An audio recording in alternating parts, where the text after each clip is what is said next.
Nota breve.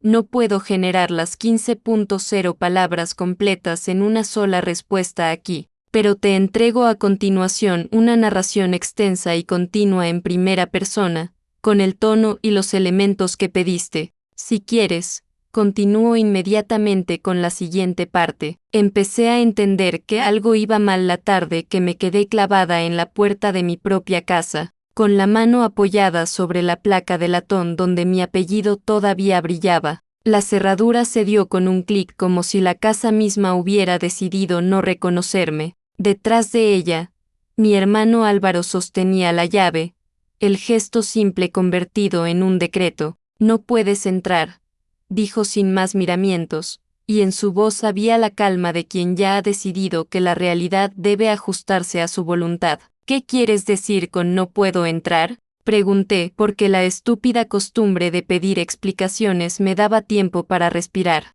Esta casa es mía, la compré, pagué las cuotas, firmé las hipotecas, hice lo que había que hacer. Él dejó la llave sobre la mesa del recibidor, junto a aquel cuenco de cerámica donde mi madre solía poner las monedas y las llaves cuando vivía. La luz entraba por la ventana en cortes angulosos. El otoño había empezado a barrer las hojas en la acera. La casa olía a polvo y a papel, facturas, contratos, los sobres con los recibos que yo misma había guardado en una carpeta azul. Al verlo así, impecable en su camisa blanca, pensé en lo mucho que aquel gesto, cerrar la puerta en mi cara, pesaba más que cualquier otra cosa que hubiera hecho. Álvaro, abre la puerta. Tantos años tirando piedras y ahora pones un candado, dije, y sonó más autoritaria de lo que me sentía. Me miró con una mezcla de cansancio y algo parecido a desprecio. No estoy jugando,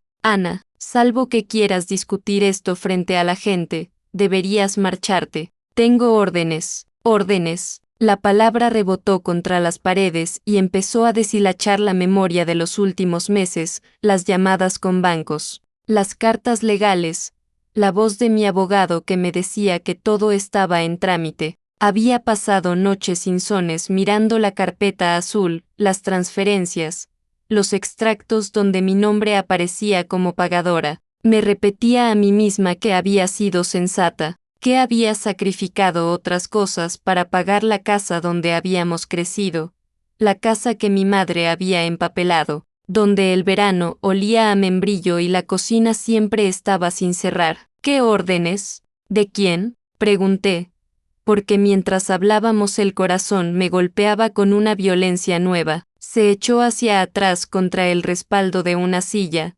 una sombra cruzando su rostro. De la juez, de la notaría. Hay una medida cautelar. Ana, no puedo permitir que entres. Sentí que el aire se me volvía denso. ¿Qué medida? Mi voz se rasgó en la última sílaba. Esto no tiene sentido. Yo tengo las escrituras. Tengo los pagos. Tengo testigos. Él negaba con la cabeza como si esas palabras fueran insectos. Ya lo sé todo, pero tienes que entender que esto es legal. No puedo discutirlo contigo en la puerta. Si quieres, podemos sentarnos y hablar con los abogados. Pero ahora no. Esa misma tarde, en un café junto a la plaza, sostuve el sobre que me había dado el funcionario del juzgado. Era la notificación, demanda por reclamación de nuda propiedad presentada por mi hermano y solicitud de prohibición de acceso hasta resolver el litigio. El papel tenía sellos, firmas, una frialdad que me dolía como una quemadura. Llevé la mano al bolsillo y saqué el contrato de compraventa, los números, la fecha de la transferencia, el saldo del último pago, todo en orden, o eso creía. Ellos, sin embargo, habían tejido una historia distinta. Recordé la primera vez que firmé por la casa, 10 años atrás. No había sido solo un capricho, era la promesa de proteger el legado de mi madre. Ella murió antes de que pudiéramos discutir herencias, dejándonos un ritmo de familia deshilachado. Álvaro siempre tan seguro de sí mismo, moviéndose como si el mundo le debiera cosas. Yo, intentando juntar pedazos entre trabajos para asegurar la tranquilidad de aquella casa. Había sido yo la que, Cuando el banco ofreció la posibilidad de comprar la nuda propiedad y fraccionar la inversión, sacó los ahorros, pidió préstamos y aceptó la carga para que la casa no se vendiera a un inversor que la convertiría en apartamentos. Lo hice porque creía en la memoria de mi madre, en los jardines de Madreselva, en los libros que ella amaba. Lo hice porque era lo correcto, o eso me decía cada noche al conciliar el sueño. No es solo la casa, me dijo mi vecina, doña Elsa, cuando le expliqué con voz apretada lo del papel. Álvaro ha estado hablando con gente, recaudando opiniones. Dicen que quiere reabrir el café en la planta baja, alquilar los cuartos, que la casa es una inversión perdida. Lo oí de buena tinta. Lo lamento, hija. La acusación en sí no sería suficiente sin pruebas, pero la gota que llenó el vaso vino en forma de un sobresellado que apareció en mi buzón con mi nombre escrito a mano. Dentro, una copia de un documento notarial, mi firma falsificada en una escritura de cesión de usufructo a favor de Álvaro. Al principio pensé que alguien me estaba gastando una broma de mal gusto. Miré la firma con la lupa que guardaba para leer las letras pequeñas en las facturas. Mi letra no se parecía, era más fluida, segura, la de quien no temiera a la exactitud. Llamé a mi firma de grafología amiga y, al cabo de 2 días, el informe confirmó mis sospechas, mi firma había sido falsificada. Con ese informe en la mano, sentí la cólera crecer como un incendio domado. Fui con los dedos golpeando la puerta de su despacho, pero la puerta se abrió con el portazo de quien espera la tormenta y ha decidido que no le importará. Álvaro tenía una sonrisa medida, una que había practicado tantas veces frente al espejo que ya no le pertenecía. Dentro, una mesa cubierta de papeles, contratos de arrendamiento, propuestas de diseño para apartar habitaciones, correos impresos con proveedores. Sobre la mesa, la misma carpeta azul que yo guardaba, abierta como un libro que se lee de punta a punta. No me sorprende, dije sin respeto, has sido tú desde siempre, tomar lo que es de uno y venderlo como propio. Se levantó sin prisa y encendió una cigarrera, gesto que yo le hubiese reprochado de no ser porque, en ese momento, quería que aquel humo lo envolviera por completo. Eres melodramática, Ana. Las cosas cambian, hay que adaptarse. Mira, dijo, señalando los papeles. Ya he hecho números. El edificio en la planta baja se revalorizaría si ponemos un café, alquilamos la primera planta. Podemos conseguir un préstamo con garantía sobre la hipoteca que tú no puedes afrontar solo. Y además, miró hacia la ventana, otra vez la mirada que evitaba encontrarse conmigo. Tengo demandas pendientes contra terceros por deudas que nos están destrozando. La casa no puede esperar. ¿Demandas pendientes?, exigí. ¿Tú, desde cuándo te interesa el bien común y no solo tu bolsillo? Su sonrisa se cortó. No es momento para sermones familiares. Si quieres recuperar la casa, tendrás que pelear en los tribunales. Pero antes, te conviene saber que hay una cláusula en el testamento de mamá que nadie te contó. Dijo eso y la palabra testamento sonó como un golpe seco. Mamá había dejado pocas cosas claras. En su cajón, sin embargo, había un cuaderno de notas donde apuntaba nombres y pequeñas instrucciones, una hoja amarillenta de la que yo había leído fragmentos en noches en vela. Había mencionado a Álvaro en términos cariñosos, pero también con la severidad de quien conoce los límites de la confianza. Ese cuaderno,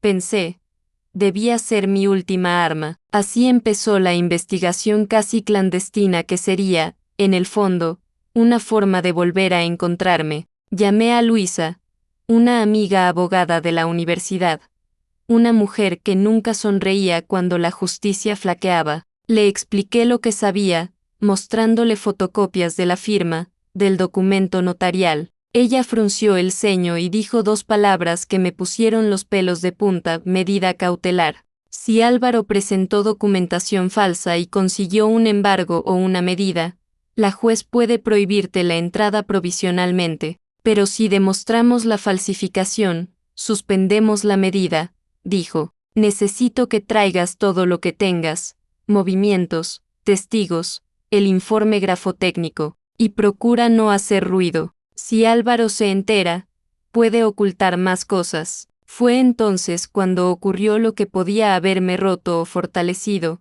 Encontré la llave de la habitación que mi madre usaba para guardar los papeles importantes. Estaba cosida al dobladillo de una falda vieja, en una costura que yo misma, de niña, había ayudado a remendar. Siempre supe que mi madre escondía cosas en los sitios más cotidianos. Esa llave era un objeto simbólico, algo con un valor sentimental inmenso, pero también la entrada a la caja fuerte donde quizá, estaba el testamento definitivo. Aquella noche la casa dormía con la solemnidad de los que han sido despojados de su claridad.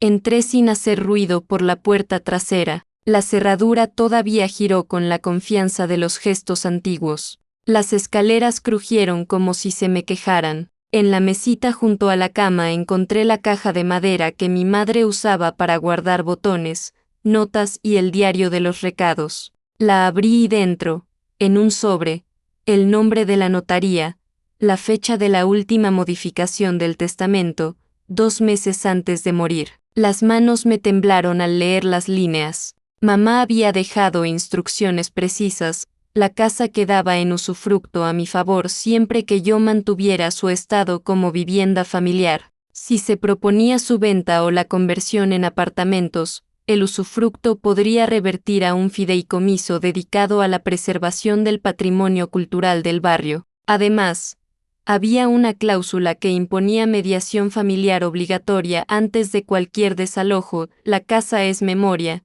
escribió con su letra temblorosa. No la conviertas en números. Con esa hoja en la mano, me sentí poseer de nuevo la brújula. Llamé a Luisa a las 2 de la mañana. La voz por teléfono fue serena. Con esto podemos ir al juzgado mañana. No hay legalidad en la falsificación. Si presentamos el informe grafotécnico y la copia del testamento de ese sobre, podríamos solicitar la nulidad de la medida cautelar. Pero tienes que entender, esto será público. Álvaro no se quedará quieto. Prepárate para que la pelea sea sucia. No quiero pelea.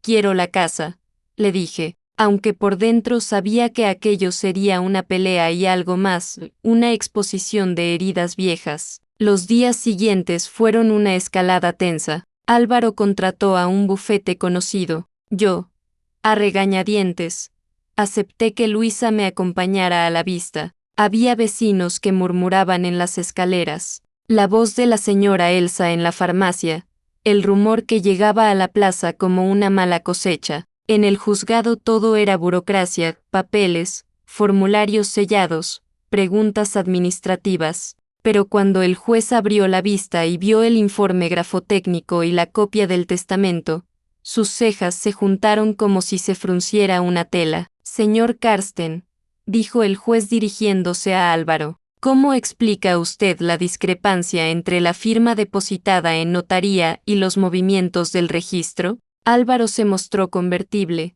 con la seguridad de quien cree tener el control. Señoría, yo actué de buena fe. Teníamos razones para intervenir. Mi hermana no podía sostener la casa sola. Hice lo que creí necesario para proteger la inversión familiar. La palabra inversión me sonó como una provocación. Luisa se levantó y con la frialdad de quien sabe las piezas del ajedrez, expuso la falsificación, la firma apócrifa, el sobre encontrado en la ropa, el testamento real y las declaraciones de los testigos que habían visto a mi madre expresar su deseo de conservar la casa para la memoria familiar. El juez escuchó, miró los documentos, y declaró la suspensión de la medida cautelar, ordenando una pericia adicional y pidiendo que se aclarara la titularidad real de la nuda propiedad.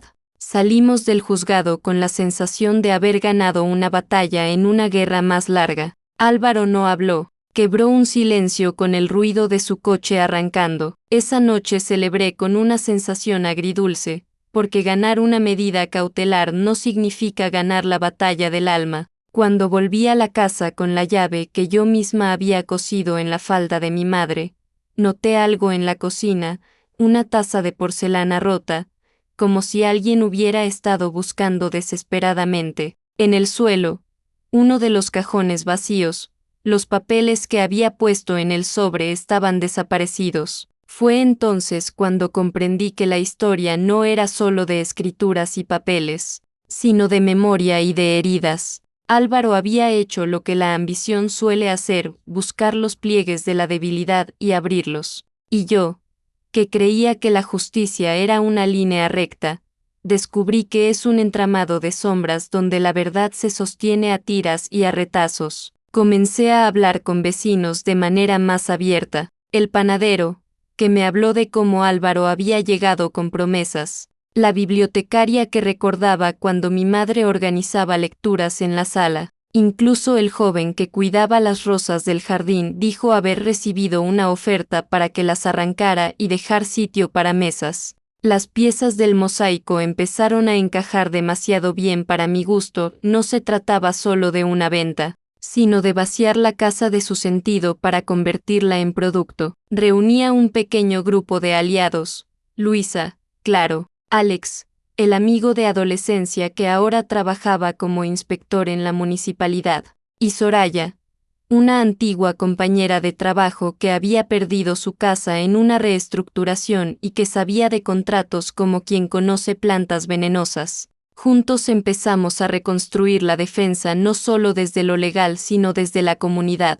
Contactamos a antiguos miembros del club de lectura de mi madre, a personas que habían pasado tardes en la casa, a quienes tenían fotografías y recuerdos. En una de esas reuniones, una tarde de lluvia con café fuerte y bocadillos fríos trajeron una grabación. Una conversación captada por azar en el mercado del barrio donde Álvaro hablaba de los cálculos y de que la casa sería mejor como un negocio. Escucharlo fue como oír a un fantasma confirmar lo que todo el mundo sospechaba. Con pruebas crecientes, la batalla cambió de tono. La prensa local empezó a interesarse en un reportaje humano sobre la casa que una mujer había comprado para preservar un recuerdo y que ahora estaba en riesgo. No buscaba notoriedad, pero la luz pública jugó a mi favor. Quienes unos días antes veían en Álvaro al salvador de inversiones, ahora empezaban a mirarlo con sospecha. La confrontación final llegó una tarde de invierno, cuando el juez convocó una audiencia para decidir sobre la validez de los documentos y la posible nulidad de la escritura que Álvaro había hecho pasar como legítima.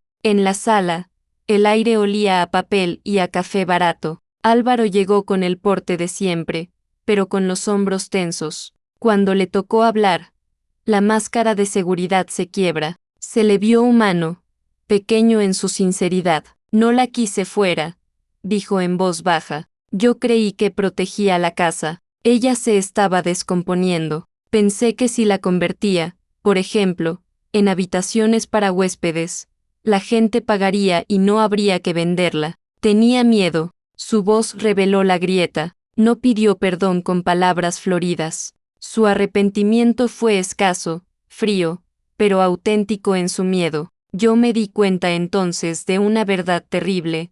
No se trataba solo de codicia, sino de un miedo a la falta, de la costumbre de quien siempre ha contado con otros para sostener sus vacíos. El juez, después de horas de documentación, oyó los informes periciales, vio la cadena de transferencias y, con el peso de lo que parecía justo, declaró la nulidad de la escritura apócrifa y reconoció mi derecho de usufructo según las últimas voluntades de mi madre. Además ordenó una mediación familiar, la misma que mi madre había querido para discutir el futuro de la casa. La resolución no era una victoria absoluta, imponía condiciones, plazos y una supervisión que nos recordaría siempre la fragilidad de la memoria. La conversación en la mediación fue amarga y necesaria. Álvaro habló de miedo, de errores, de decisiones mal medidas. Yo hablé de la memoria de mi madre, de las tardes de lectura, de las plantas que alguien debería regar.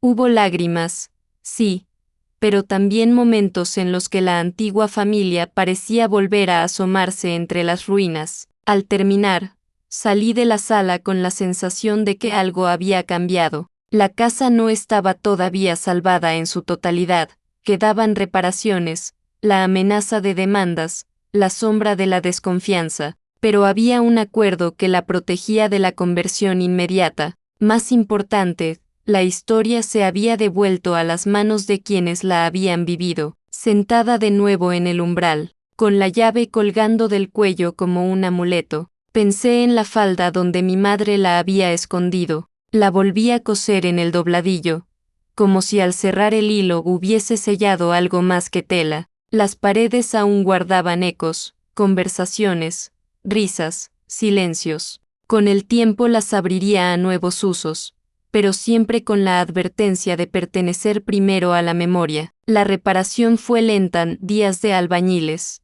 noches de papeleo, una reunión de vecinos para cuidar el jardín. Álvaro no se marchó del todo. Aprendió despacio a pedir disculpas y a mirar las cosas con una lente que no fuese la del beneficio inmediato. No siempre conseguimos entendernos. A veces la herida volvía a abrirse y la costura se hacía visible, pero había algo que no podía comprar ni vender, la dignidad de lo que se conserva por amor, no por la promesa de un rendimiento. No diré que me volví indiferente al dolor que me causó. Cada vez que pasaba por la sala donde estaba el reloj del abuelo, sentía la marca de su traición, pero también entendí que la justicia y la reparación no son lo mismo que la venganza. Aprendí a transformar la rabia en acciones, cuidar las plantas, organizar lecturas, asegurar que la casa fuera un lugar para quienes no tenían donde recordar. Una tarde, ya con la primavera asomando, organicé una pequeña reunión para devolver los libros que mi madre había amado. Llegaron personas que trajeron fotos, recetas, cartas olvidadas. Álvaro vino con una taza de café y una bandeja de galletas mal hechas. Se sentó a la mesa con la mirada baja. Cuando le serví, dijo sin alzar la voz: «Lo siento, Ana, no supe proteger lo que importaba». Le contesté con la verdad que no podía callar. Entonces aprende a proteger sin destruir. Apréndelo por ti, por mamá, por nosotros. El silencio que siguió no era hostil, era aprendizaje. La casa, al final, no fue solo una propiedad disputada en los tribunales. Fue el lugar donde redescubrí que los lazos, por frágiles que sean, se reparan con piezas pequeñas, una firma verdadera, un testimonio honesto, manos que vuelven a plantar. No me quedé con el orgullo de haber ganado un juicio, sino con la tarea de mantener vivo un recuerdo. La mañana siguiente al fallo provisional del juez me desperté con una extraña mezcla de alivio y temor. Alivio porque, al menos por el momento, la medida cautelar que me expulsaba de la casa había quedado suspendida. Temor porque sabía que lo peor estaba por venir, las audiencias definitivas, las declaraciones de testigos, la exposición pública de secretos que ni siquiera mi madre hubiera querido que se airearan. Desayuné sola en la pequeña cocina del piso que alquilaba de urgencia. El café sabía aguado, el pan duro, y aún así los mastiqué con la disciplina de quien necesita energía para resistir. Extendí sobre la mesa todos los documentos, el informe grafotécnico que probaba la falsificación de mi firma, la copia del testamento hallada en el sobrecosido en la falda de mamá, las facturas de pagos que había hecho yo durante años. Cada papel era como un ladrillo que me recordaba por qué no podía abandonar. A media mañana recibí una llamada de Luisa, mi abogada y amiga. Su voz, tan clara como siempre, tenía un matiz distinto, una especie de entusiasmo contenido. «Ana, he estado revisando el cuaderno de notas de tu madre. ¿Sabes lo que significa la cláusula de mediación obligatoria? Que Álvaro y yo tenemos que sentarnos en una mesa a hablar antes de cualquier decisión definitiva, ¿no?», contesté con cierta amargura. «Más que eso», replicó ella, «significa que la voluntad de tu madre tenía un propósito, forzaros a enfrentaros no solo legalmente, sino como familia. Si no cumplimos con esa mediación, el testamento pierde fuerza en algunos apartados. Ella no solo quería proteger la casa, Ana, quería obligaros a miraros a los ojos». Me quedé en silencio, con el teléfono pegado a la oreja. El recuerdo de mamá sentada en su sillón favorito, con un libro abierto sobre las piernas y una manta en invierno, me atravesó como un rayo. Siempre había creído que su legado era la casa en sí, pero quizá lo más importante era la lección escondida en esas cláusulas, no dejar que la familia se deshiciera del todo. La primera sesión de mediación fue en una sala neutral del Colegio de Abogados. Una mesa ovalada, 2 sillas enfrentadas, una tercera ocupada por el mediador, un hombre de barba gris, voz pausada y la paciencia entrenada de quien había visto a cientos de familias romperse en esas mismas circunstancias. Álvaro entró primero, impecable en un traje azul que yo reconocí de los tiempos en que aún trabajaba en banca. Se sentó con gesto rígido, los nudillos blancos sobre la mesa. Yo llegué después, con un vestido sencillo y la carpeta azul bajo el brazo. No quería parecer vulnerable, pero tampoco teatral. El mediador habló primero. Estamos aquí para buscar un acuerdo que respete la voluntad de su madre y, al mismo tiempo, la realidad de cada uno de ustedes. No se trata de ganar o perder, sino de encontrar un punto donde puedan mirarse sin rencor. Álvaro bufó. Ella nunca entiende de acuerdos. Siempre cree que la razón es suya. Me clavó la mirada como si esperara que me desmoronara, pero en lugar de eso, saqué el sobre con la copia del testamento y lo puse sobre la mesa. ¿Sabes lo que significa esto, Álvaro? Pregunté con calma. Significa que mamá te conocía. Sabía que intentarías convertir la casa en un negocio. Sabía que yo sería la que luchara por mantenerla como un hogar. No lo escribió contra ti. Lo escribió porque nos conocía a los dos. Por un instante, la máscara de suficiencia se quebró. Su mandíbula tembló levemente antes de recomponerse. Mamá no sabía lo que hacía. Estaba enferma. Tú la manipulaste, dijo, como quien lanza una piedra sin medir la fuerza. El mediador levantó una mano. No estamos aquí para acusarnos de manipulaciones, sino para encontrar una salida. Señora Ana, ¿qué quiere usted? Lo pensé un segundo y la respuesta salió sola. Quiero que la casa siga siendo lo que siempre fue, un lugar de memoria. Estoy dispuesta a abrirla a la comunidad, a organizar actividades, incluso a buscar financiación externa, pero no aceptaré verla convertida en apartamentos ni en un café de moda. El mediador asintió y giró la vista hacia Álvaro. ¿Y usted? Él se inclinó hacia adelante, su voz más baja. Quiero estabilidad económica. He cometido errores, lo reconozco, pero necesito un ingreso fijo. No quiero vivir de favores ni de la caridad de mi hermana. Hubo un silencio tenso. Por primera vez en mucho tiempo lo vi sin disfraces, un hombre cansado, atrapado en sus propias trampas. ¿Podrías trabajar? Le solté sin filtro. Él me devolvió una sonrisa triste. No es tan simple. Las sesiones se repitieron varias semanas. Algunas terminaban en gritos, otras en un silencio insoportable. Sin embargo, poco a poco, las piezas empezaron a moverse. La presión pública también jugaba su parte. El reportaje en la prensa local había despertado simpatías, y varios vecinos se ofrecieron a apoyar cualquier proyecto comunitario en la casa. Una tarde, después de una sesión particularmente dura, me encontré sola en el jardín delantero, con el sol tiñendo de naranja las enredaderas de madreselva. Álvaro salió detrás de mí, las manos en los bolsillos. ¿Recuerdas cuando jugábamos aquí de niños? Preguntó de pronto, sin mirarme. Recuerdo que tú siempre hacías trampas, respondí con ironía, pero con un nudo en la garganta. Él rió,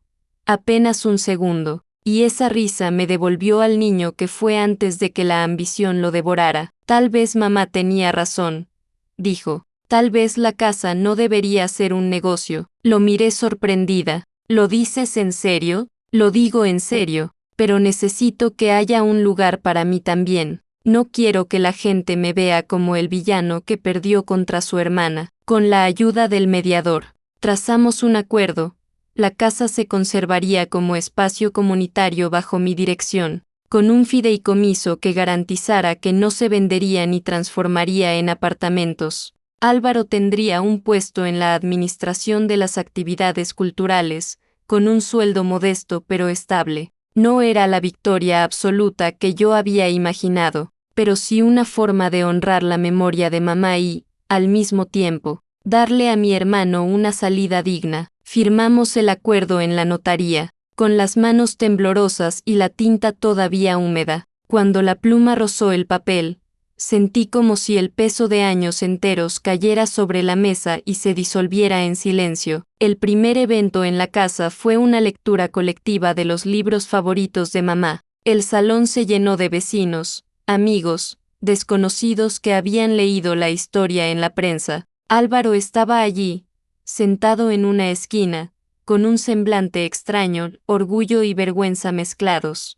Cuando le tocó leer un fragmento, su voz se quebró en la segunda línea. No supe si por el recuerdo o por el cansancio, pero no lo interrumpí. Miré alrededor y vi lo que siempre había querido, la casa viva, abierta, con risas, voces, pasos que resonaban en los mismos pisos donde mamá solía caminar. Esa noche, cuando todos se marcharon y quedamos solo Álvaro y yo recogiendo las sillas, él se acercó y me dijo en voz baja: «Gracias por no rendirte». No le contesté, solo apagué la última lámpara y cerré la puerta con la llave que todavía llevaba cosida en el dobladillo de la falda de mamá. La justicia legal había puesto las cosas en orden, pero la verdadera justicia estaba en ese instante. La casa no era un botín, ni una herida abierta, sino un lugar donde la memoria podía respirar de nuevo. El acuerdo de mediación no significó el final de la batalla.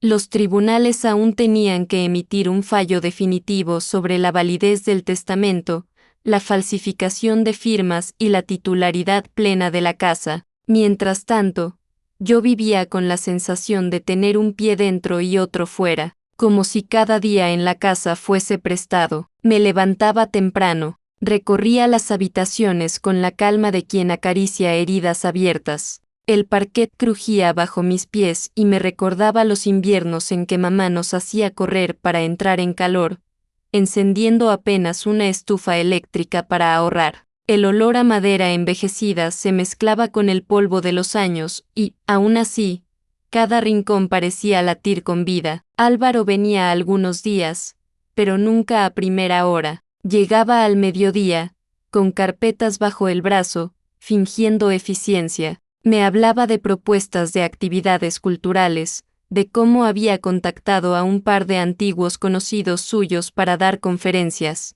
Yo asentía, pero en el fondo sabía que estaba luchando por sostener su lugar en aquel proyecto. Una mañana, mientras revisaba documentos en la mesa del comedor, recibí un sobre inesperado. Venía del bufete que representaba a Álvaro. Dentro había una carta formal en la que me pedían reconsiderar la distribución de beneficios derivados de las actividades de la casa, a fin de garantizar la equidad entre los herederos. Lo leí varias veces, con el estómago encogido. Era una amenaza disfrazada de cortesía. Lo llamé de inmediato. «¿Qué significa esto, Álvaro?», pregunté, conteniendo la rabia. «Significa que no pienso quedarme como un invitado en tu proyecto. Si la casa genera ingresos, quiero una parte justa». «¿Justa?». Mi voz temblaba. «Después de falsificar mi firma, de echarme a la calle, ¿ahora hablas de justicia?». Hubo un silencio largo. Al final, su respuesta fue un susurro. «Ana, estoy arruinado. Tengo deudas que no puedo pagar. Pensé que con la casa podría resolverlo todo, pero ahora no sé cómo salir». No supe qué decir.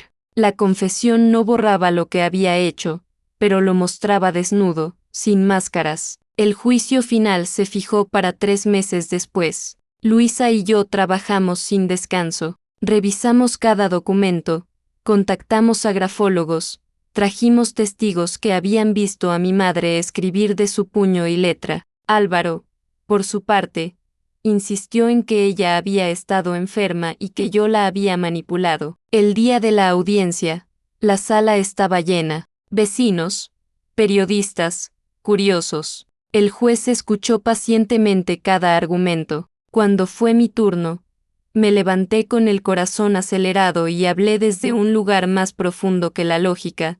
«Señoría, yo no estoy aquí solo por una casa, estoy aquí por la memoria de mi madre. Ella quiso que este lugar siguiera siendo un hogar, no un negocio. Pagué con mi dinero cada cuota, cada factura, cada reparación. No busco lucrarme, busco honrar lo que ella dejó escrito con sus propias palabras. El juez asintió, tomó nota, luego le tocó a Álvaro. Su voz era firme al principio, pero pronto se quebró. Yo no quise hacer daño, solo quería un respiro. La vida se me fue de las manos y pensé que podía arreglarla con dinero, pero, tragó saliva, los ojos vidriosos, reconozco que falsifiqué, me dejé llevar, un murmullo recorrió la sala, su confesión cayó como un peso imposible de levantar. El juez pidió silencio y, tras unas horas de deliberación, emitió el fallo, la falsificación quedaba probada.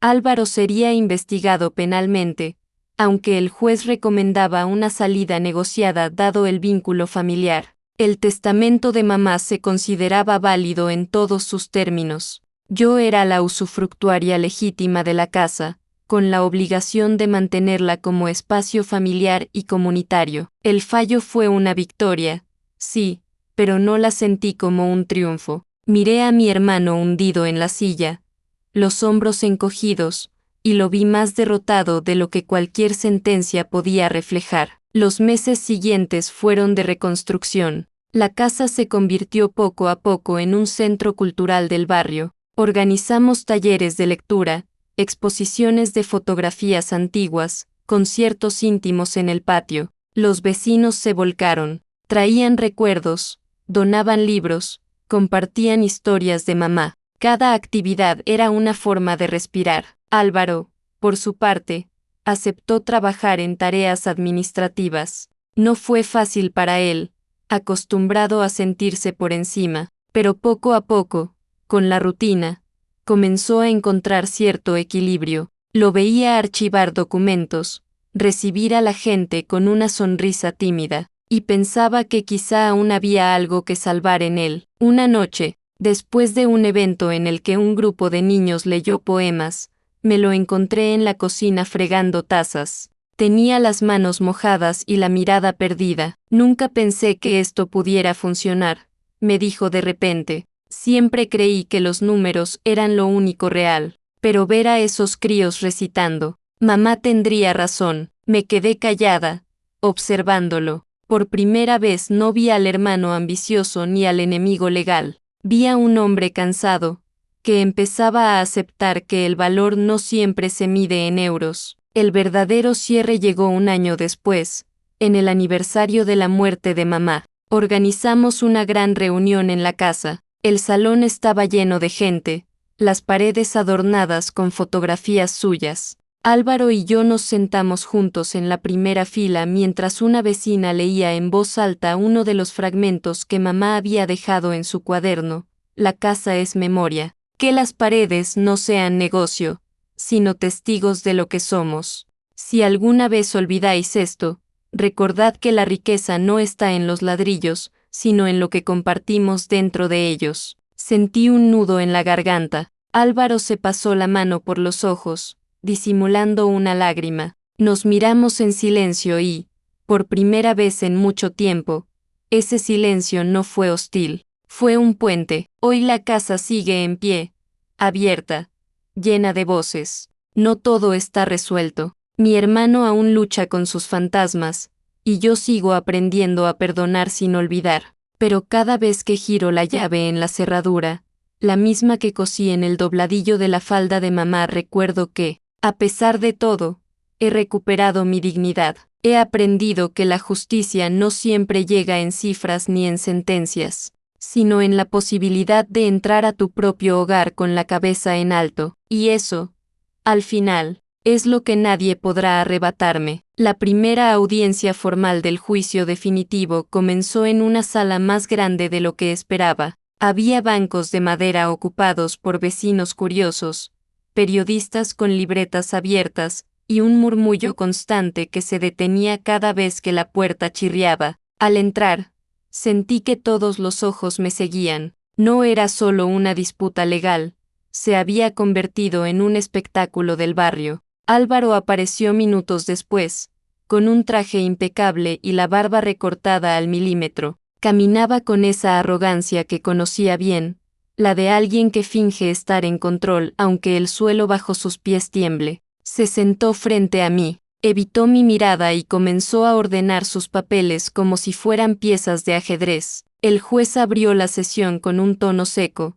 Estamos aquí para determinar la validez del testamento de la difunta señora Carballo, la legitimidad de las escrituras presentadas y la acusación de falsificación de firma. Señores abogados, expongan sus argumentos. Luisa se levantó primero. Su voz era clara, firme, sin adornos innecesarios. Mostró al tribunal los documentos originales de la hipoteca, las transferencias bancarias que probaban que yo había pagado cada cuota, y el informe pericial que confirmaba la falsificación en la supuesta cesión firmada por mí. Luego levantó el sobre con el testamento encontrado en la falda de mamá. Señoría, aquí están las palabras de la difunta escritas de su puño y letra. La señora Carballo estableció cláusulas muy claras. La casa debía preservarse como vivienda familiar, y, en caso de intento de conversión a negocio, el usufructo recaería en un fideicomiso cultural. Mi clienta, Ana Carballo, es la legítima usufructuaria. El juez asintió, pidió que el documento fuera revisado y registrado. Después tocó el turno de Álvaro, su abogado, un hombre joven con corbata demasiado brillante. Se levantó con gesto calculado. Señoría, no negamos la existencia del testamento, pero cuestionamos el estado mental de la señora Carballo en el momento de redactarlo. Nuestra posición es que fue influenciada por su hija, quien tenía intereses económicos directos. Además, solicitamos considerar la contribución del señor Álvaro Carballo, quien durante años apoyó el mantenimiento de la propiedad. Un murmullo recorrió la sala. Yo cerré los ojos un segundo, intentando contener la indignación. ¿Contribución? Si alguien había cargado con el peso, había sido yo. El juez pidió silencio y llamó al primer testigo, la señora Elsa, nuestra vecina de toda la vida. Ella subió al estrado con paso lento, apoyándose en un bastón. Conocí a la señora Carballo durante 30 años, dijo con voz temblorosa pero firme. Estaba perfectamente lúcida hasta el final. Hablábamos cada tarde de sus lecturas, de sus planes. Siempre me dijo que confiaba en Ana para cuidar la casa. Jamás mencionó que quisiera venderla. El abogado de Álvaro intentó cuestionarla. ¿No cree usted que podría haber estado influenciada por su hija? Elsa se ajustó las gafas y lo fulminó con la mirada. La única influencia que yo vi fue la de una madre que quería proteger a sus hijos, incluso de sí mismos. Hubo aplausos espontáneos en la sala, rápidamente acallados por el juez. Durante las siguientes horas desfiló un coro de voces, la bibliotecaria que recordaba a mamá hablando de su deseo de mantener la casa abierta a la comunidad. Un amigo de la infancia de Álvaro que confesó haberlo oído planear la venta como si fuese un negocio cualquiera, incluso el joven jardinero que aseguró que Álvaro le había pedido arrancar las enredaderas del patio, para dar un aspecto más moderno. Cada testimonio era una grieta más en la fachada que mi hermano intentaba sostener. Lo vi moverse inquieto, pasarse la mano por el cuello, morderse el labio. Finalmente, el juez lo llamó a declarar. Álvaro caminó hasta el estrado con paso inseguro. Su abogado le susurró algo, pero él lo apartó con un gesto brusco. Tomó asiento y, cuando le pidieron jurar decir la verdad, su voz apenas fue un murmullo. Sí, lo juro. El fiscal le preguntó directamente. ¿Reconoce usted haber presentado una escritura con la firma de su hermana Ana Carballo? Un silencio pesado se extendió. Álvaro apretó los puños, miró al suelo y dijo: sí, la firma no era suya, la falsifiqué. Un murmullo colectivo estalló en la sala. Yo me quedé helada, aunque parte de mí había esperado esa confesión. No obstante, escucharlo en voz alta era distinto, era el derrumbe de todas las máscaras. El juez pidió silencio. ¿Puede explicar por qué lo hizo? Álvaro levantó la vista, los ojos rojos, porque estaba desesperado. Tenía deudas, demasiadas. Pensé que podía arreglarlo con dinero, que si convertía la casa en un negocio, todo mejoraría. No quería perderlo todo, pero al final, tragó saliva, al final lo arruiné más. La sala quedó en un silencio tenso. Yo lo miré y, por primera vez en mucho tiempo, vi a mi hermano no como un enemigo, sino como un hombre quebrado por sus propias decisiones. El juez anunció que dictaría sentencia en unos días. Salí de la sala con el corazón en llamas. Afuera, los periodistas esperaban con micrófonos y cámaras. Me lanzaron preguntas. ¿Se siente traicionada por su hermano? ¿Qué piensa hacer con la casa? Yo solo respondí: la casa no es un botín, es memoria, y la memoria no se vende. Me abrí paso entre la multitud con la cabeza en alto. Dentro de mí, sin embargo, la batalla apenas comenzaba, no solo contra Álvaro, sino contra las cicatrices que había dejado todo aquello. La tarde en que el juez fijó la fecha para la sentencia definitiva, la ciudad parecía contener la respiración. Las hojas de los plátanos caían con un ritmo más lento, como si el barrio mismo meditara sobre lo que vendría.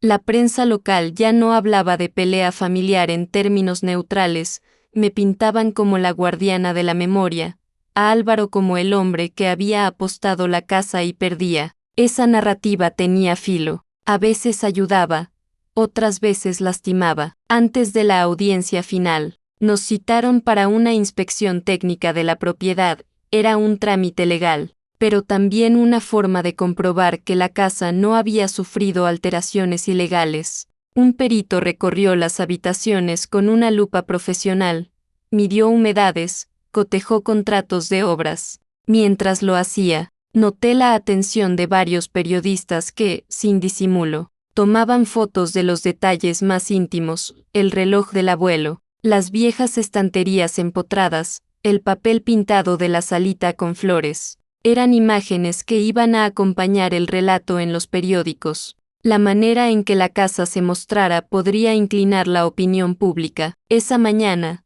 sin embargo, no fue una mañana cualquiera para mí. Al entrar en la cocina encontré una nota pegada con cinta a la nevera, un recado escrito con letra temblorosa que decía solo una cosa: no estamos solos. Firmado por varios nombres del barrio: la señora Rosa de la frutería, el señor Hugo del taller, la bibliotecaria, Alex, el detective. Personas que habían ido tejiendo una red de apoyo sin que yo supiera hasta qué punto. Sentí un nudo de gratitud y, al mismo tiempo, una punzada de culpa por haber necesitado llegar tan lejos para que el ruido de la comunidad se hiciera notar. El día de la sentencia, la sala judicial volvió a llenarse. Álvaro entró con la mirada baja. Su abogado tenía el gesto adusto de quien sabe que lo legal no puede ya reparar lo humano. Cuando el juez empezó a leer, el sonido de su voz llenó el recinto como un tamiz.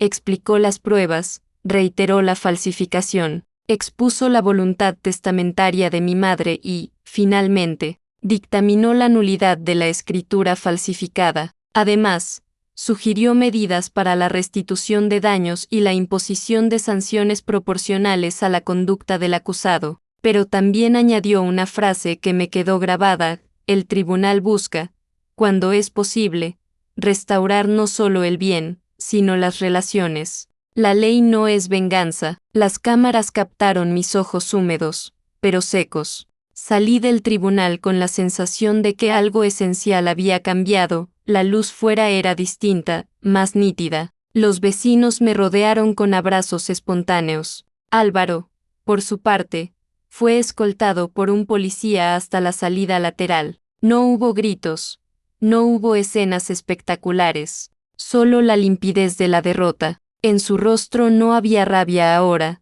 sino el agotamiento de quien ha jugado demasiado tiempo con promesas que no eran suyas. Poco después, los artículos comenzaron a multiplicarse: reportajes sobre la historia de la casa, entrevistas con la gente que la había frecuentado, crónicas que hablaban de la deuda de la comunidad con lugares que guardan memoria. Para mí fue agridulces, la visibilidad ayudó, claro, pero también volví a las heridas públicas. Recordé las noches en vela, las llamadas nocturnas de miedo, la soledad de meter la llave en la cerradura sabiendo que podría encontrar el hueco donde los papeles habían desaparecido. El giro definitivo, sin embargo, llegó cuando uno de los antiguos socios de Álvaro, un hombre de negocios al que él había prometido una participación, decidió hablar públicamente. Lo hizo en un video que varios medios reprodujeron. Contaba cómo Álvaro le había mostrado planos para convertir la casa en un negocio de alquiler turístico y le explicó, con frialdad de calculadora,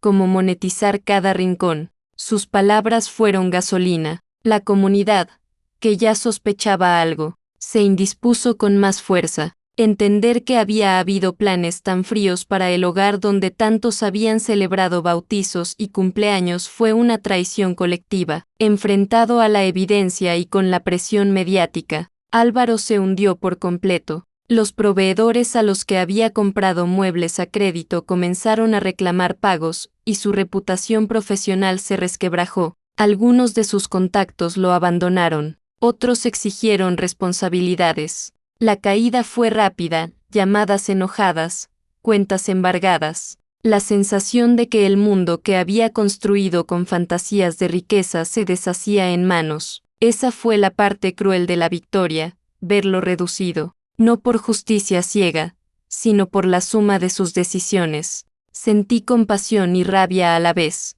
Compasión porque, como cualquier persona, merecía un rescate que no era de moneda, sino de sentido. Rabia porque su ego había sido la erosión que casi nos borra del mapa. Mientras tanto, la comunidad no se limitó a mirar. Se organizó un pequeño consejo vecinal para definir el destino de la casa. Fue una escena que me conmovió. Personas que nunca antes habían entrado en la casa comenzaron a proponer cosas que conectaban con la memoria de mi madre, un club de lectura permanente, talleres para jóvenes, un archivo vivo donde depositar fotos y cartas, una pequeña sala para préstamos literarios y una cocina comunitaria para celebraciones. La idea era simple y potente, devolver a la casa la función de tejido social. Propusieron, además, constituir un fideicomiso con representación plural para garantizar que la casa no pudiera ser vendida en el futuro. Yo, que pensé que la justicia sería una sentencia y no un proceso, me encontré convertida en la coordinadora de un proyecto mucho más grande que proteger un título de propiedad. Empecé a reunirme con contadores, gestores culturales, pequeños financiadores. Fue aprendizaje duro, como pedir subvenciones, como redactar proyectos, como conseguir la adhesión de personas que no tenían mucha experiencia en este tipo de iniciativas. Aprendí en público, a veces tropiezo y a veces con un éxito pequeño que saboreaba como una victoria enorme. El clímax emocional que venía no fue un acto único, sino una acumulación de escenas que explotaron en una tarde absurda e íntima, el día en que la casa abrió sus puertas de forma oficial al público como Casa Carballo, Centro de Memoria y Escritura. Habíamos organizado un festival, lecturas, música, talleres, puestos con comida casera. Había una mesa larga con fotografías antiguas, una de ellas, en primer plano, una foto de mi madre riendo con el delantal atado, sosteniendo una olla. Al llegar, vi a Álvaro parado a la entrada. Su presencia me tensó. ¿Querría boicotear el evento? ¿O simplemente estaba allí con la curiosidad rota en dos? Se acercó con paso lento. Sus manos estaban limpias, y en su boca había una expresión que era difícil de descifrar, mezcla de vergüenza, alivio y algo parecido al orgullo herido. No pensé que vendría tanta gente, murmuró, casi para sí. Le ofrecí el control de la puerta, si quieres colaborar. Puedes ayudar con la recepción. Por primera vez en años no fue una consigna de conflicto, sino una invitación con responsabilidad. Aceptó, con la misma humildad con la que se acepta un trabajo que no te gusta pero que necesitas. La jornada fue larga. Vi a ancianos acercarse con historias, a adolescentes participar en slam de poesía, a madres con bebés buscando un ambiente donde sus hijos escucharan historias. La casa vibraba. Álvaro, cada cierto tiempo, volvía con pequeñas anécdotas. Una señora que quería donar un delantal viejo que había pertenecido a mi madre, un joven que ofreció dar un taller de fotografía, lo sexta encenderse de algo distinto a la ambición, el placer pálido del servicio cuando es auténtico. El choque máximo fue durante la tarde, cuando una mujer se acercó al micrófono para leer una carta que mi madre le había escrito décadas atrás, encontrada por casualidad entre las pertenencias que yo había rescatado. La carta hablaba de tener valor para conservar lo que nos hace humanos y pedía explícitamente que la casa no se convirtiera en moneda. Había un fragmento que decía: no puedo dormir pensando en que lo que hemos sido se venda en pedazos. Si alguna vez me falta, les ruego que cuiden la memoria. La sala se quedó en silencio absoluto. Álvaro se llevó la mano al rostro. La fuerza de esas palabras, impresas en papel viejo y leído en voz temblorosa, hizo que la concentración de la fiesta se convirtiera en algo sagrado. Después, cuando la gente aplaudió y las voces volvieron al murmullo, me acerqué a mi hermano y lo miré a los ojos. No dije muchas cosas. Bastó con que nuestras miradas se encontraran. Él habló primero: lo siento por todo, no hay excusa que lo cubra, solo, lo siento. Yo sentí que podíamos habernos ahorrado años de dolor si esas palabras hubieran llegado antes. Aún así, se las acepté, no porque borraran el daño, sino porque eran el inicio de algo posible, la reparación. No caí en la trampa de pedir más castigo. Sabía que las sanciones legales seguirían su curso, pero también entendí algo esencial: la humillación pública había hecho su trabajo de limpieza y, paradójicamente, habría la posibilidad de transformación. La caída social de Álvaro no lo volvió un inexistente. Siguió siendo mi hermano con sus defectos. Las facturas que debía le obligaron a vender algunos bienes y a reorganizar su vida. El banco le negó créditos. Tuvo que aceptar trabajos humildes, aprender a rendir cuentas, a presentarse frente a personas que solían admirarlo sin filtros. Fue una humillación educativa, dura, pero efectiva. Con el tiempo, y esto no es sencillo ni automático, comenzó a entender por qué la casa no era un activo anónimo, era tejido. Mientras tanto, para mí la victoria tenía un precio que no había considerado: la exposición pública de heridas y la necesidad de administrar no solo una casa sino también expectativas, burocracia, financiaciones. No era solo la lucha por entrar con la llave, era la responsabilidad de sostener un espacio vivo. Esa responsabilidad me cambió, me volvió, a ratos, más cansada, a ratos más segura, y la comunidad, que había sido mi escudo, se mantuvo. De vez en cuando me lo recordaban con gestos pequeños: una vecina que traía flores, un voluntario que pintaba una verja, el bibliotecario que daba charlas. No todos eran héroes, muchos eran ciudadanos normales que, aún así, devolvían la vida al lugar. En los meses que siguieron, la casa se transformó, lenta y a veces torpemente, en lo que mamá había soñado: un centro donde la gente podía leer, aprender, recordar. Organizamos programas con escuelas, talleres de alfabetización para adultos, actividades para mayores. Montamos un archivo con las historias del barrio. Algunos donantes privados contribuyeron, y la administración comenzó a buscar subvenciones públicas. Aprendí a redactar proyectos, a negociar con fundaciones, a explicar en pocas frases por qué ese lugar merecía existir. La caída de Álvaro, dolorosa para él, sirvió como aviso para otros. El barrio no era un tablero de especulación, y más allá de la ley, se activó algo más ético: la memoria de una comunidad que decidió custodiar su pasado. El proceso penal contra Álvaro comenzó meses después de la sentencia civil. No se trataba ya de la herencia ni de la titularidad de la casa, era el Estado frente a la falsificación de documentos, un delito que no podía pasarse por alto. El tribunal abrió un sumario para investigar la firma falsa. los papeles adulterados y las maniobras que él había intentado justificar como desesperación. Yo acudí a la primera audiencia con el estómago revuelto. No quería verlo esposado.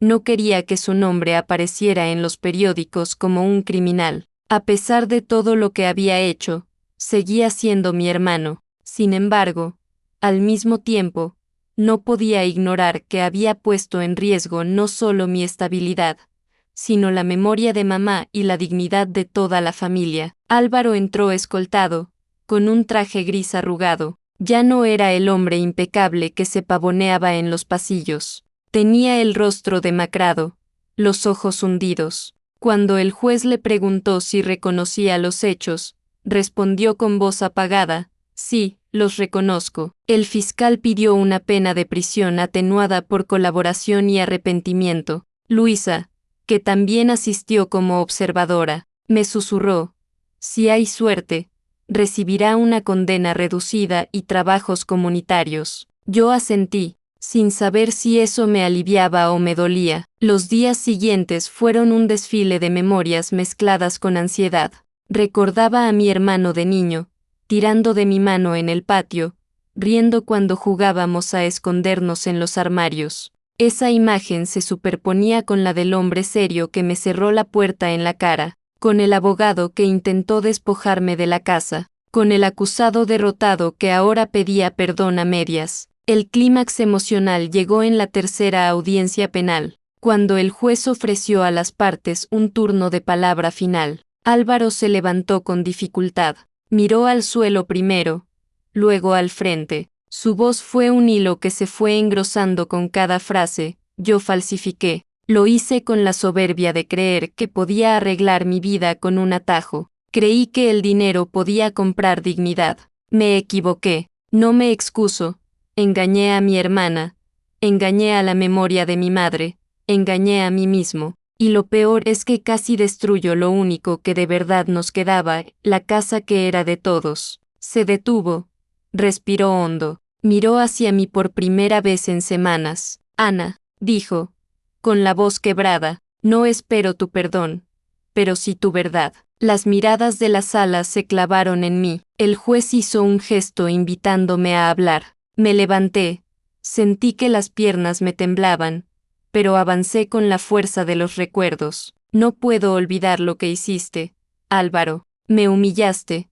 Me echaste de la casa que pagué. Mentiste, falsificaste, casi destruyes la memoria de mamá, pero tampoco puedo negar que eres mi hermano, y si de algo estoy segura es de que mamá no querría verte pudriéndote en una celda, sino aprendiendo. Así que lo único que puedo decir es esto: que la justicia haga lo que tenga que hacer, y que tú cargues con las consecuencias. Pero mi casa, la casa de mamá, seguirá en pie. El silencio en la sala fue denso, como si cada palabra hubiese dejado una marca. El juez asintió y dio por concluida la audiencia. La sentencia llegó semanas después: 1 año de prisión conmutado por trabajos comunitarios, además de una multa considerable y la prohibición de gestionar bienes sin supervisión durante 5 años. Fue un castigo firme, pero no devastador. Cuando se lo leímos juntos en la sala de mediación, Álvaro suspiró con una mezcla de alivio y resignación. Parece que aún tengo algo que aprender,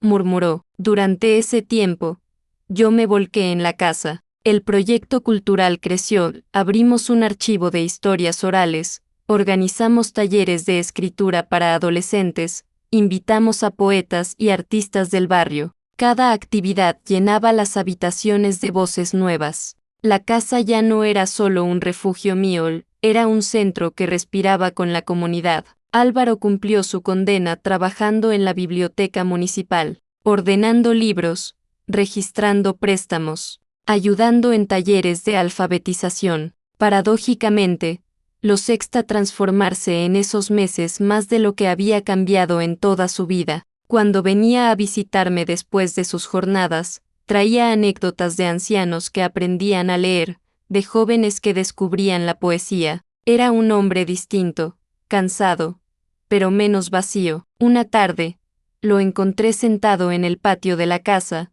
observando las madreselvas. Tenía las manos llenas de tierra, había estado ayudando al jardinero. Me miró con los ojos más claros que recordaba y dijo, quizá mamá tenía razón. La casa no era nuestra, era de todos. No respondí, solo me senté a su lado y dejamos que el silencio hiciera su trabajo. El clímax, la caída y las consecuencias habían marcado un punto de no retorno. Mi hermano había perdido su imagen social, su reputación, su posición. Yo había recuperado la dignidad y la certeza de que la memoria no se vende, pero lo más sorprendente fue descubrir que, en medio de tanta ruina, aún quedaba espacio para reconstruir. La comunidad lo entendió mejor que nadie. Organizaron una última gran celebración en la casa, donde cada rincón se llenó de fotos, cartas, poemas. Álvaro se puso en la entrada, como anfitrión silencioso. Yo, por primera vez, no sentí la necesidad de vigilarlo. Sabía que había aprendido. El día en que por fin respiré sin miedo dentro de la casa fue un domingo soleado, meses después del último fallo judicial. Abrí todas las ventanas al amanecer y dejé que el aire fresco recorriera las habitaciones como si quisiera purificar cada rincón. El olor a polvo y a madera vieja se mezcló con el perfume de las enredaderas del patio. Caminé descalza por el pasillo y toqué las paredes con la palma de la mano, como si fueran piel. Era mía de nuevo.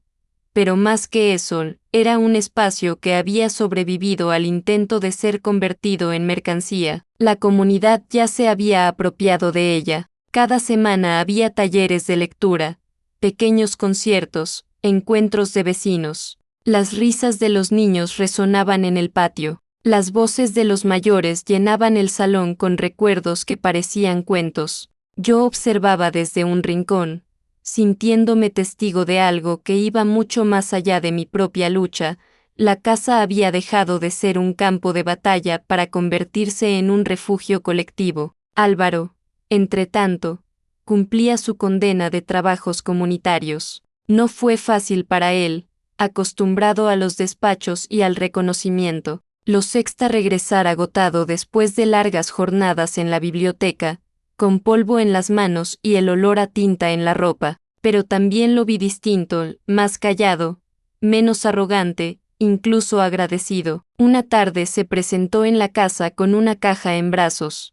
Dentro había álbumes de fotos, recortes de periódicos, cartas amarillentas. Las encontré en el trastero de la oficina, dijo, sin mirarme directamente. Son de mamá. Pensé que deberían estar aquí. Abrí el primer álbum, fotos de cumpleaños, tardes en el jardín, viajes en coche viejo. En todas aparecíamos jóvenes, despreocupados, sin la sombra de disputas ni juicios. Me temblaron las manos al pasar las páginas. Gracias, le dije, sin más. Nos sentamos juntos a mirar las fotos, y por primera vez en mucho tiempo no hubo reproches ni silencios incómodos. Solo recuerdos. El acto final de aquella historia llegó en el aniversario de la muerte de mamá. Organizamos un homenaje en la casa, colgamos fotos en las paredes, pusimos sus libros favoritos sobre las mesas, encendimos velas en la cocina, donde ella siempre pasaba más tiempo. Vinieron vecinos, amigos, antiguos alumnos de sus talleres de costura. En medio del acto, me pidieron que leyera unas palabras. Preparé un discurso sencillo, pero al ver tantas caras conocidas, improvisé. Esta casa no es solo ladrillos ni herencia, es memoria. Aquí aprendimos a reír, a llorar, a perdonar. Hoy sigue en pie porque mucha gente decidió que valía la pena luchar por lo que no tiene precio. Y yo solo puedo decir gracias. El aplauso fue cálido, sincero. Álvaro estaba en la primera fila, con los ojos húmedos. Cuando terminó todo, se me acercó en silencio y, con un gesto torpe, me tendió la llave que siempre había querido arrebatarme. Es tuya, dijo. Siempre lo fue. Lo miré un instante, no tomé la llave, la empujé suavemente hacia él. Es nuestra, le respondí. Él asintió, con una sonrisa rota pero auténtica. Esa noche me quedé sola en la casa, con las velas aún encendidas. Pensé en todo lo que habíamos pasado, las mentiras, la humillación, los juicios, la caída, y también en lo que habíamos aprendido, que la dignidad no se negocia, que la memoria se defiende con uñas y dientes, que incluso la traición puede transformarse en lección. No fue un final perfecto. Álvaro seguía cargando con deudas, yo con responsabilidades que a veces me sobrepasaban, pero había algo nuevo, una especie de paz, la certeza de que, aunque el pasado doliera, habíamos conseguido salvar lo esencial. Cerré los ojos, apoyada en el sillón donde mamá solía leer. Afuera, el barrio seguía vivo, voces, risas, pasos, y comprendí que esa era la verdadera victoria, no la sentencia, no el aplauso público, sino poder volver a sentarme en mi propia casa con la cabeza en alto, sabiendo que nadie volvería a cerrarme la puerta. Un año después de aquella última audiencia, la casa ya no era solo mi casa, ni siquiera la casa de mamá, se había convertido en la Casa Carballo, un centro cultural reconocido en el barrio y fuera de él. Las paredes que un día escucharon gritos de discusiones legales ahora se llenaban con música de guitarras, voces de niños recitando poemas y el olor a café recién hecho que los vecinos servían en cada encuentro. Me sorprendía a menudo caminando por las habitaciones con la sensación de que todo había sido un sueño extraño. El día en que Álvaro me cerró la puerta, la frialdad de la falsificación, las noches de insomnio revisando papeles, el juicio con periodistas esperando afuera, pero no era un sueño, había sido un camino áspero que desembocaba en este presente. La transformación no fue sencilla. Cada semana traía su lote de burocracia, facturas, reuniones con instituciones que querían colaborar, a veces con entusiasmo sincero, a veces con intereses ocultos. Aprendí a desconfiar y a delegar, a negociar sin perder la esencia, y en medio de todo, descubrí en mí una fuerza que no sabía que tenía, la capacidad de sostener un proyecto para otros, no solo para mí. Álvaro seguía en su proceso de reparación, terminó sus trabajos comunitarios en la biblioteca, y contra todo pronóstico, decidió quedarse como voluntario. Descubrió que organizar libros y ayudar a la gente le daba una calma que nunca encontró en los negocios. A veces venía a la casa con grupos de jóvenes que participaban en talleres de lectura, y yo lo veía explicarles la importancia de cuidar un libro como si fuera un tesoro. Me sorprendía, y a la vez me conmovían. Era un hombre nuevo, hecho a golpes, sí, pero también a aprendizajes tardíos. No éramos los mismos hermanos que de niños jugaban en el jardín, ni tampoco los enemigos que se enfrentaron en tribunales. Éramos otra cosa, una mezcla de cicatrices y lazos reconstruidos. La confianza no volvió del todo, pero había respeto, y eso, después de todo lo vivido, era suficiente. La comunidad adoptó la casa como un símbolo. Vecinos que nunca habían cruzado su puerta ahora la consideraban parte de su vida. Los niños la llamaban la casa de las historias, los ancianos la casa de la memoria. Organizamos un festival anual en honor a mamá, donde se mezclaban recetas tradicionales, lecturas y música. En cada edición,